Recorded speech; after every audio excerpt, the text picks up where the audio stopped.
हाँ तो बच्चों, आगे का चैप्टर हम लोग रिकॉर्ड करते हैं, कंटिन्यू करते हैं foreign trade on the eve of independence के साथ. Now foreign trade on the eve of independence. At the time of independence, how was our foreign trade? That means here we are talking about with what we were exporting, what we were importing, how we were trading with other countries, with which countries we were trading, with Britain or with other countries. This we will study in this foreign trade section. Here at that time, Britishers has applied some restrictive policies. That means tariff and trade policies. That means it imposes taxes. It imposes taxes on the exports and taxes on the imports. That means tariff barrier which Britishers imposed on India's export and import. Apart from this, it made free import from Britain and free export to Britain. If we export and import with Britain, it was all free, but with rest of the countries, it has made some restrictions, trade barriers, tariff barriers, that you have to pay more tax. Just because of that tax, our trade also reduced a lot. We were unable to do the trading, export or import from the other countries just because of the restriction barriers what British colonial government has made on us. State of India's foreign trade during the British rule is given as under status of India as an exporter of raw material.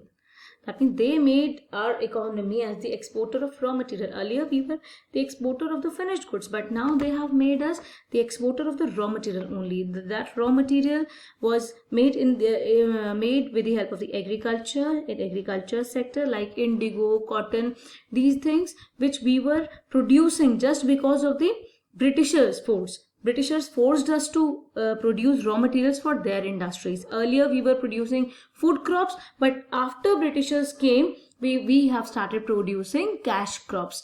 Cash crops means those crops which were used as a raw material for Britain industry.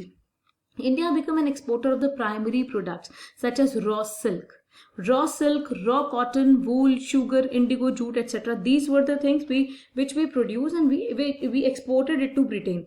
And by using these raw materials, what Britain did, Britain converted it into finished products, cotton clothes, silk clothes, for their textile mills, and after conversion into the finished products, they sell it to our own country only. India remained an importer of finished goods like cotton, silk, woolen clothes and capital goods produced in Britain. Capital good means machine वगैरह भी हम लोग बाहर से लेते थे. That means Britain से लेते थे. This composition of exports and imports of Indian economy made it backward and stagnant. Now next was monopoly control. Britain maintained monopoly control over India's exports and imports. Monopoly means single person. Mono means single. When a single seller was there, monopoly control, single person control was there, single government control came, so it affects our trading system with all the other countries. It affects our foreign trade a lot. As a result, more than half of, now here it is written how much, you have also studied in that PPT also, which I have said earlier, more than half of our export, foreign trade we can say, was restricted to Britain, that we were not allowed to do with any other country. It was restricted that more than half of our total foreign trade will be done with the Britain, and then the rest will be done with the China, Ceylon and Persia. Ceylon, at that time its name was Ceylon, but now it is known as Sri Lanka, and Persia today is Iran. And then first Britain used to take the goods from our country, but it was not having a direct route to their country, so they had to enter into the another country, and then they have to pay to them also, and then they take all the goods to their own country. But this was like they were, उन लोग को बहुत ज़्यादा payment करनी पड़ रही थी. मतलब each and everything, raw material become very costly for them. Costly because of they have to pay the taxes to the other countries also. So they made Suez Canal. Suez Canal was एक ocean के बीच में एक रास्ता उन्होंने ढूंढा which directly connected India and Britain for the trading purpose. So this Suez Canal was opened in 1869. This is very important question from 1 mark point of view. The opening of Suez Canal is 1869, and it reduced Why this was open? It reduced the cost of transportation.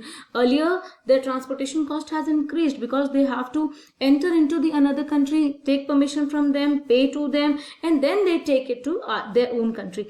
But now they directly take from India to Britain. It is the direct connection between India and Britain. So it reduced the cost of transport and provide a direct route for trade between India and Britain. And this question can also be come in 1 mark question.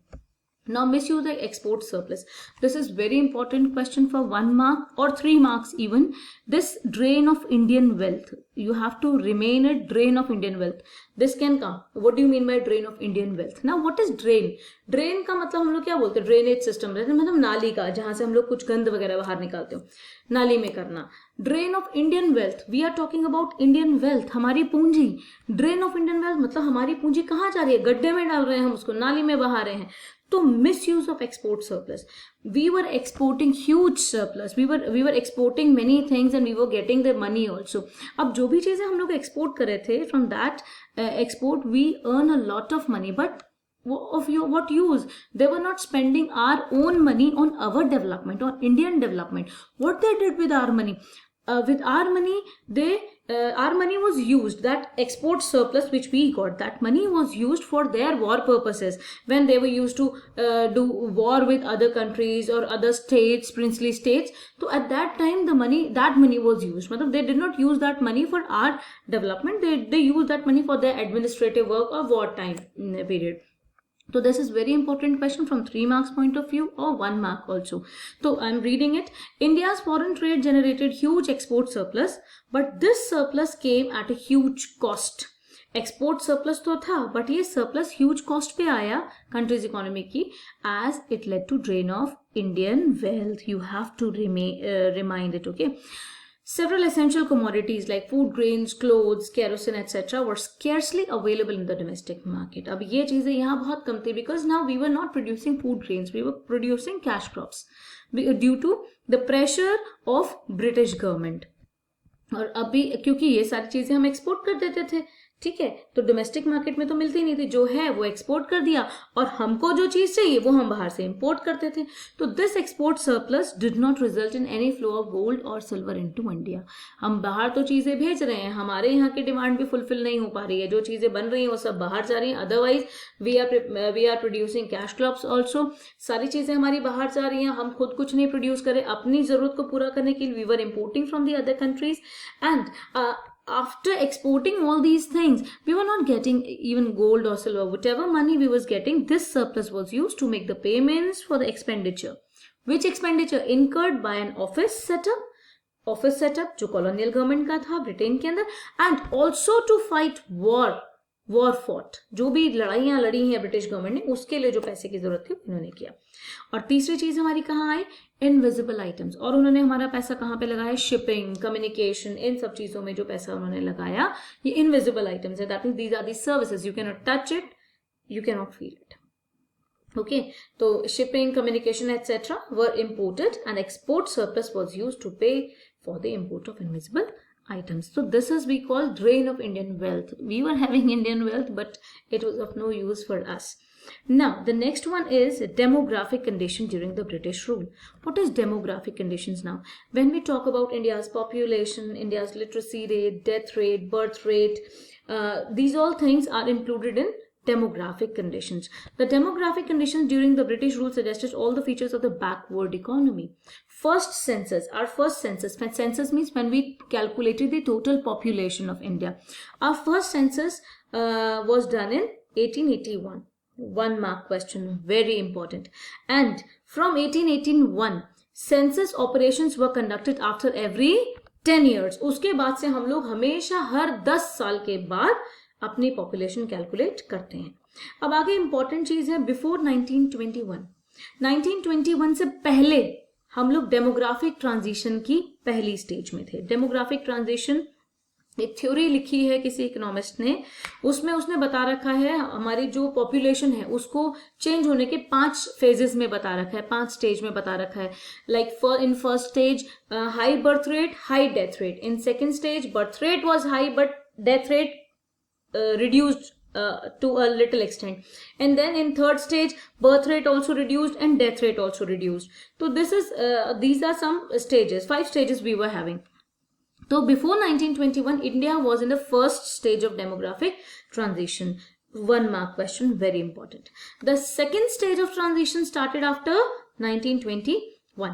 अब इसको हम लोग क्या बोलते हैं? The year 1921 is described as the year of Great Divide. इसको याद रखना है, कहीं पे भी आता है year of Great Divide, that is 1921. Why? Because after 1921 population grew continuously and rapidly. 1921 के बाद हमारी पॉपुलेशन रुकी नहीं, हमारी पॉपुलेशन कंटिन्यूसली बढ़ी ही है. क्यों बढ़ी है? क्योंकि डेथ रेट कम हो गया और बर्थ रेट जो था वो हाई ही था, राइट? इसीलिए उसको बोलते हैं ईयर ऑफ ग्रेट डिवाइड. अब इसमें high birth rate, high death rate के बता रखा है, इन्फेंट मोर्टेलिटी रेट बता रखा है. बेटा इसके अंदर हमको जो है इसको थोड़ा सा हमको याद करना पड़ेगा. ऑल्दो नंबर्स हैं, फिगर्स हैं, हम लोग ये सोचते पता नहीं इतनी फिगर्स हम कैसे याद करेंगे, बट कुछ फिगर्स जो स्टेबल हैं कि उस टाइम पे कितनी थी. आज की अगर आप लिखोगे तो आपको मेंशन करना भाई 2017 में इतना था, क्योंकि जो भी डेटा सेंसस हम लोग बना रहे हैं उसके अकॉर्डिंग हम लोग लिखेंगे. तो जो पुराना है उस टाइम का आपको जरूर याद करना पड़ेगा. करंट भले ही आप चेंज कर दें, चेंज भी नहीं करना, आप लिखोगे तो ईयर जरूर मेंशन करना उसके अंदर. Now the demographic condition during the British rule, high birth rate, high death rate. Birth rate क्या होता है? It refers to the number of children born per 1000 in a year. हम लोग भूल जाते हैं, हम लोग लिखते हैं refers to number of children born in a year. आपको ये मेंशन करना जरूरी है, पर 1000. तो उस टाइम पे 1000 अगर डिलीवरीज होती थी, 1000 अगर लोगों में देखे जाए तो 1000 में से 48 का बर्थ होता था बस, एज कंपेयर टू 19 पर 1000 इन 2000.